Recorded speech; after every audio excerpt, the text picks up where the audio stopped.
manuales de supervisión o formatos de supervisión, los cuales tienen que ser conocidos por todos, tanto por los supervisores como por los supervisados.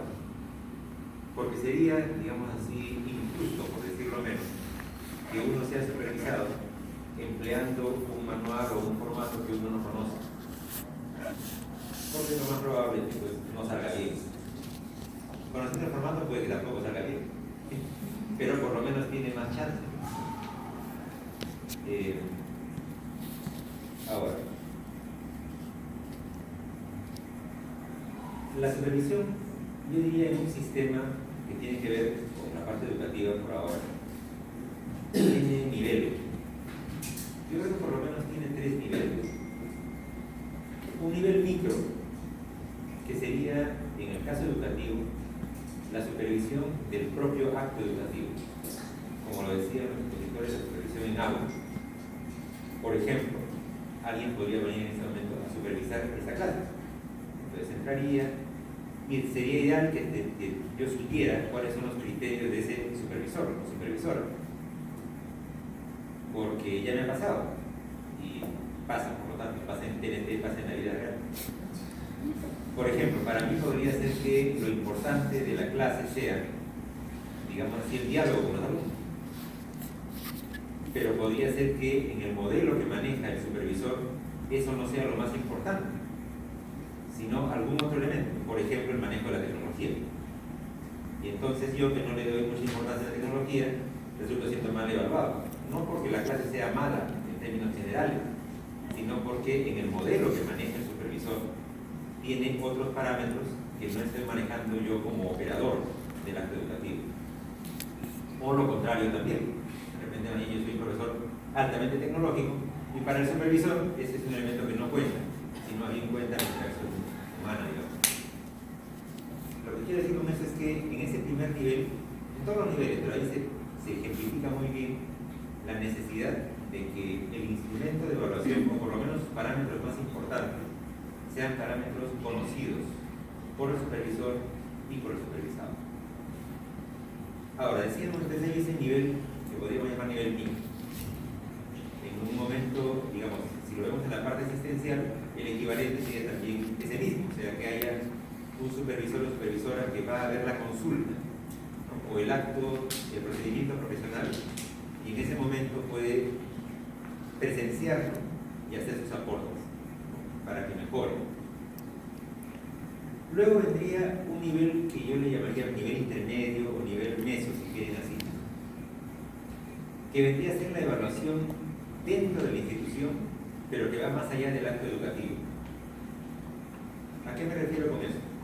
Por ejemplo, que hay una supervisión desde algún área particular de la facultad para ver, por ejemplo, qué tan bien se están usando nuevamente los equipos que se emplean.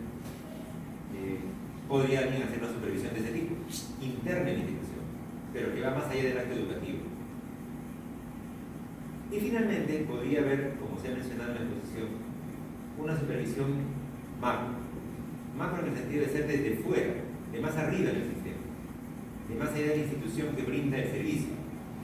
En este caso, ese rol le correspondería a la Superintendencia Nacional de Educación Universitaria, que sería, y es en todo caso en realidad, una función novedosa, porque antes de que exista SUNEDU, que es bastante joven todavía, no existía ese rol. El antecesor evolutivo de SUNEDU, que vendría a ser la Asamblea de Rectores, no hacía ese rol, porque no era su función. La Asamblea de Rectores era un espacio asociativo de los rectores. Por lo tanto, nunca pensó en tener algún tipo de rol de supervisión, de apoyo técnico o de cualquier otra cosa que tuviera injerencia al interior. Digamos, ahí la bandera era la autonomía de cada universidad. Y por lo tanto, en el sistema anterior, para decirlo así, en el de la ley 2330, la supervisión de las universidades solamente tenía esos 2 niveles que mencionaba, o sea, o en aula o en el interior de la universidad. Con SUNEDU, en todo caso, aparece este tercer nivel como nivel posible y además operable. O sea, SUNEDU puede ahora supervisar a las instituciones también. Lo cual, haciendo un parangón, que también creo que la clase que yo mencioné, es exactamente lo mismo que pasa con su salud. Su salud también es un ente joven, que hace un rol que antes no existía. Antes de su salud, la supervisión de las entidades asistenciales en salud la hacía cada entidad. El ministerio, claro, el ministerio también, para el ministerio. Pero el ministerio no iba a su salud, perdón, a salud. Tampoco las Fuerzas Armadas.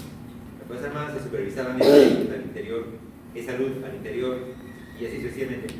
Lo que a veces hacía el MINSA sí era ir a las privadas, pero no a otros grandes prestadores.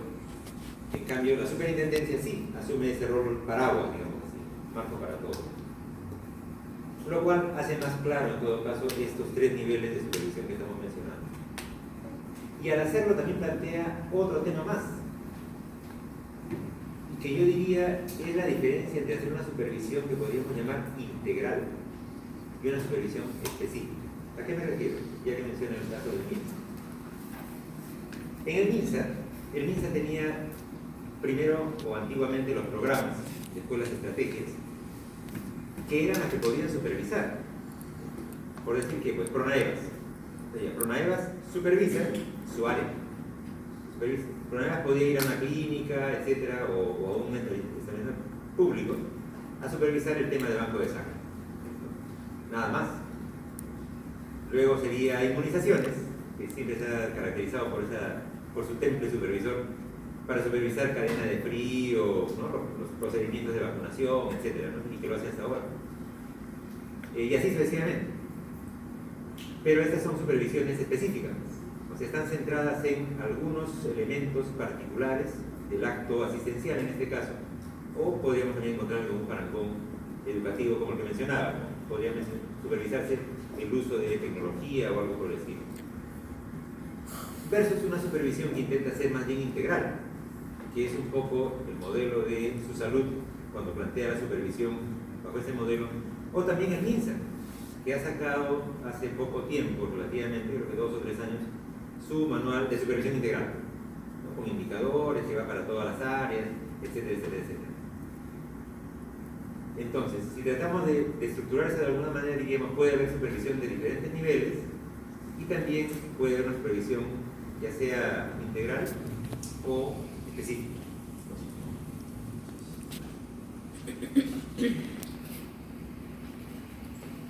En cualquiera de las 2 o de las 3 situaciones o de las 6 situaciones que se podrían configurar, igual queda este concepto de que en cualquier supervisión siempre hay un modelo detrás. Para la supervisión integral, por ejemplo, para poder definir qué áreas son las supervisables y qué se supervisa dentro de cada área, tiene que haber un modelo detrás. Sin modelo no se puede operar. Al igual que, como les decía, aún si van a hacer una supervisión ya del acto educativo o del acto clínico o de la interacción, relación profesional-paciente, necesitan algún tipo de herramienta que les diga lo que se supervisa es eso. Porque si no hay ese instrumento, o esa ficha de supervisión o similar, el acto se torna mucho más confuso, más subjetivo. Uno de los principios que planteaba el grupo, que me parece interesante, es esta idea del principio de objetividad en la supervisión. De las 3 formas de control, o de las 4 formas, la más expuesta a la subjetividad es la supervisión. La evaluación no tanto, porque suele tener indicadores, criterios. El monitoreo tampoco. La acreditación peor. La más expuesta, digamos, al tema de la subjetividad es la supervisión. ¿Por qué? Porque justamente el criterio del supervisor pesa. Y muchas veces el supervisor o supervisora inclusive tienen la capacidad para hacer recomendaciones vinculantes, como se diría en el lenguaje legal. O sea, son recomendaciones que se llaman nomás recomendaciones, en la práctica son indicaciones. O sea, se tienen que cumplir y entonces para la siguiente supervisión vamos a ver si se cumplieron o no. Entonces, para poder hacer eso, uno necesita, como lo mencionaba muy bien el grupo, formación, experiencia y, digamos, algunos criterios éticos y de objetividad, y las herramientas en ese sentido ayudan mucho para todo. Quería hacer también una mención en relación a este comentario del grupo, que me pareció divertido, sobre qué es lo que moviliza a las instituciones. Y sí, yo coincido, seguramente con matices, pero en general coincido con la impresión que tiene Omar, de que ya lo dijo el célebre filósofo Wilfrido Vargas, ¿cierto? Con la plata baila el mono. Entonces, es innegable, creo yo, que para las entidades privadas un incentivo claro es ver cómo ganan más o cómo hacen más rentable su negocio. Finalmente para eso existe. Y entonces cualquier ángulo que encuentren las entidades privadas para hacer más rentable su acción, lo van a emplear. De hecho, las entidades acreditadoras nacionales, por ejemplo, en este caso Cinease, cuenta con eso, o sea, sabe que ese es el incentivo y más bien, entre comillas, en el mejor sentido de la palabra, juega con ese incentivo, ¿no? De saber que más que la propaganda que haga Cinease, quien le va a hacer propaganda a la acreditación son las entidades y sobre todo las privadas, porque lo que van a querer apenas una de ellas acredite, es decir, me acredité, matricúlense aquí, matricúlense, literalmente, matricúlense. Entonces, más bien, lo que suele pasar en una situación así es que las entidades reguladoras más bien tratan de frenar eso. Es decir, sí se puede hacer, pero no demasiado, poner algún tipo de limitación para que más bien la entidad privada no exagere, ¿no?, en su aparato de marketing o de publicidad con el tema de su acreditación. Mientras que en las públicas y en las no gubernamentales, en las no lucrativas, no funciona tan bien, no funciona tanto ese incentivo. Lo cual de alguna manera explica por qué es que, con algunas variantes, este tipo de situaciones pegan más en el sector privado. Porque el sector privado le ve ese ángulo, y entonces una vez que alguno empieza, los demás tratan de no quedarse a la saga y se ve una dinámica de competencia ahí.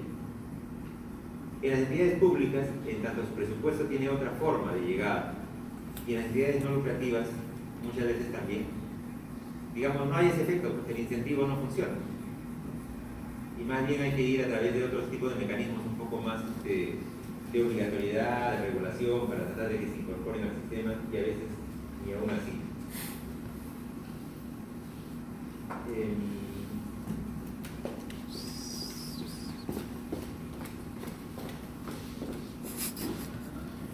Sí, esos serían mis aportes a la exposición del grupo, porque me he encontrado con algo muy interesante. Y en todo caso, un último comentario en relación a la pregunta del colega, no sé si lo he interpretado mal, que se siente un poco incómodo con que por qué diferenciamos la supervisión educativa de la investigación. Es simplemente un recurso didáctico, yo diría. Como dijo Mario Testa, en una frase muy simpática, hablando de la universidad, decía: la realidad tiene problemas, la universidad tiene departamentos. Como diciendo, hay un desfase, ¿no? Pero de alguna manera está estructurado así, y así te funciona y trata de responder. Pero trataremos de que se pueda dar la integración durante las sesiones, esta y la siguiente. Bueno, muchas gracias entonces al grupo, ha estado simpático.